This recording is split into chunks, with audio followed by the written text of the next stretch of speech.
tenemos el consultorio a través de esta edición de noticias y agradeciendo a aquellos que se han animado. Sabemos que por allí cuesta muchísimo el hecho de poder comunicarse o preguntar, pero hay que aprovechar porque tenemos a la profesional que vemos en pantalla que nos puede evacuar todas las dudas. Primero le digo buen día, ¿cómo le va, Manuela?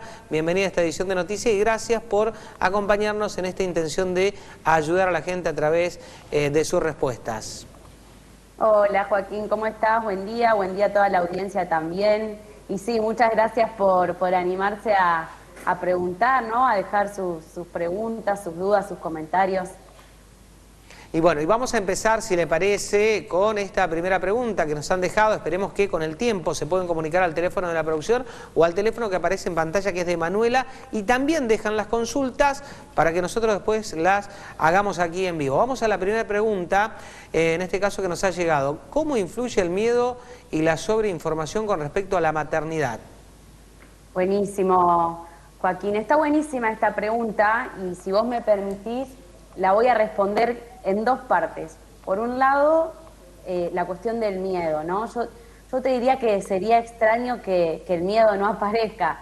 Es decir, el miedo también es un signo de deseo, es decir, el deseo de maternar, ¿no? Como cualquier otro deseo, siempre viene acompañado del miedo, porque el miedo es siempre miedo de perder lo que amamos, lo que queremos. Así que bueno, el miedo no lo vamos a eliminar, pero podemos aprender a convivir y utilizarlo Sí. a favor del amor y no en contra. Digo, en este caso, y acá puedo tomar como la segunda parte de la pregunta, que es la sobreinformación. Por ejemplo, uno puede empezar a hablar, una madre puede empezar a hablar sobre los miedos que tiene, puede empezar como a ubicarlos, a diferenciarlos, y por ejemplo, si tiene cierto miedo sobre el parto, puede ir a buscar información sobre eso, ¿no? Buscar referentes para justamente poder organizarse y tener referencias.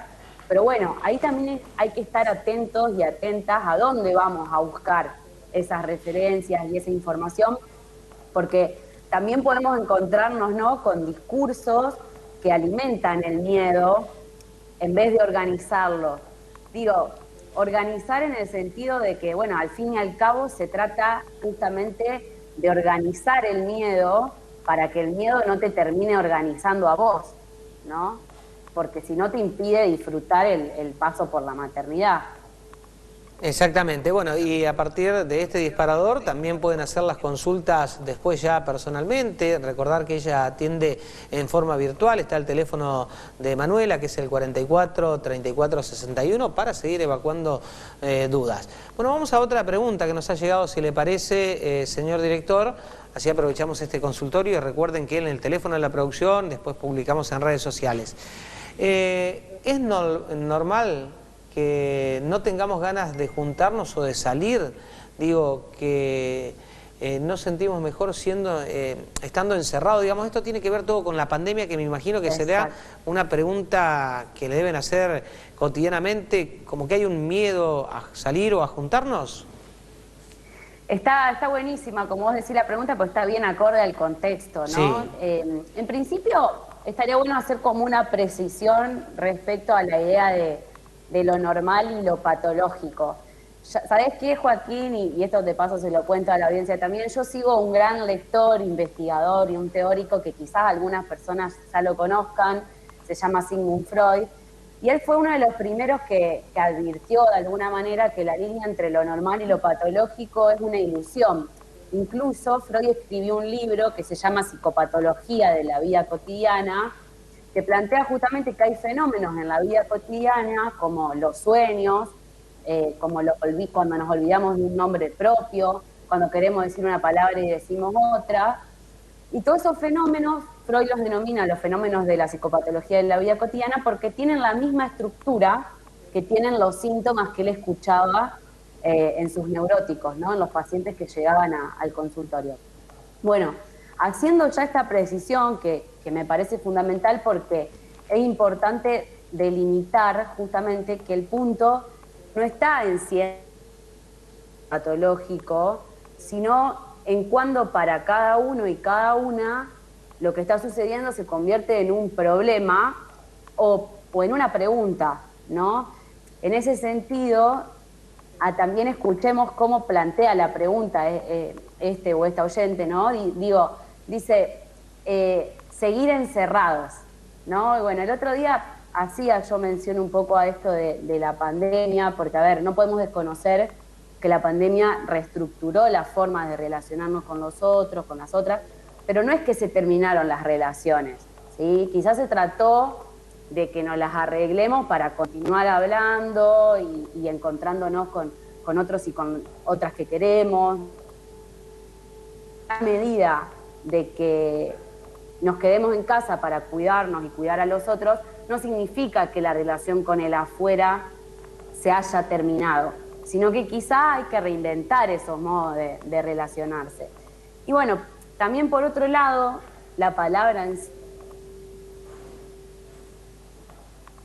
para cada uno y cada una, pero el problema es cuando estás encerrado o encerrada en vos mismo y no podés salir al encuentro con otra cosa. Digo, esto no tiene que ver con que vos te quedes en tu casa, ¿no? Sino justamente con que vos no podés, ¿sí?, hablar con otros, con otras, no podés armar una conversación, no podés armar un proyecto. Digo, uno estando, por ejemplo, cuidándose en su casa y con su familia en su casa, puede seguir armando proyectos, ¿no? Digo, entonces, más bien el encierro tiene que ver con la imposibilidad de armar algo que con la cuestión de estar en casa, ¿no? Así que bueno, esa precisión me parecía importante hacer. Bien, quería hacer una consulta porque me parece que está medio relacionado, ¿no? Y la mostramos. ¿Puede ser esto que estamos hablando un hecho en cuanto a que puede dejar la pandemia, digamos, una forma de decir qué secuelas psicológicas nos pueden dejar la pandemia? ¿Puede ser esto que estabas mencionando recién? Sí, digamos, es importante que estemos atentos y que estemos atentas a los discursos que rondan respecto a la pandemia, ¿no? Porque lo que se dice justamente en los medios masivos de comunicación tiene efectos, ¿sí? Veíamos, por ejemplo, Joaquín, digamos, seguramente vos habrás estado atento, cómo al principio circulaba, ¿no?, toda una consigna de que, bueno, ahora que estamos en casa hay que aprovechar el tiempo para hacer todo lo que no hicimos hasta ahora, o también circulaba mucho una consigna, ¿no?, y consignas para la familia de cómo organizar el tiempo en una familia. Digo, y el tema no está en la consigna en sí mismo, sino que está en que la consigna se vuelve a veces como un imperativo y como una cuestión de, bueno, si no haces esto, si vos no aprovechás el tiempo, si vos no organizás el tiempo, si vos no haces esto, no sos normal, ¿no? Y ahí aparece de nuevo la cuestión de la norma, de lo que sería normal y patológico. Es como que ciertos discursos, por eso hay que estar muy atentos cuando leemos, cuando escuchamos, cuando hablamos con los demás, como si fueran la única manera posible de hacer las cosas, y lo importante es que cada uno y cada una encuentre su manera de vivir mejor en las condiciones que hoy existen, y teniendo en cuenta también que, a ver, hay una pandemia que es universal, sí, y que a todos nos afecta, pero a todos nos afecta de distinta manera porque las condiciones de vida de cada uno y cada una son distintas.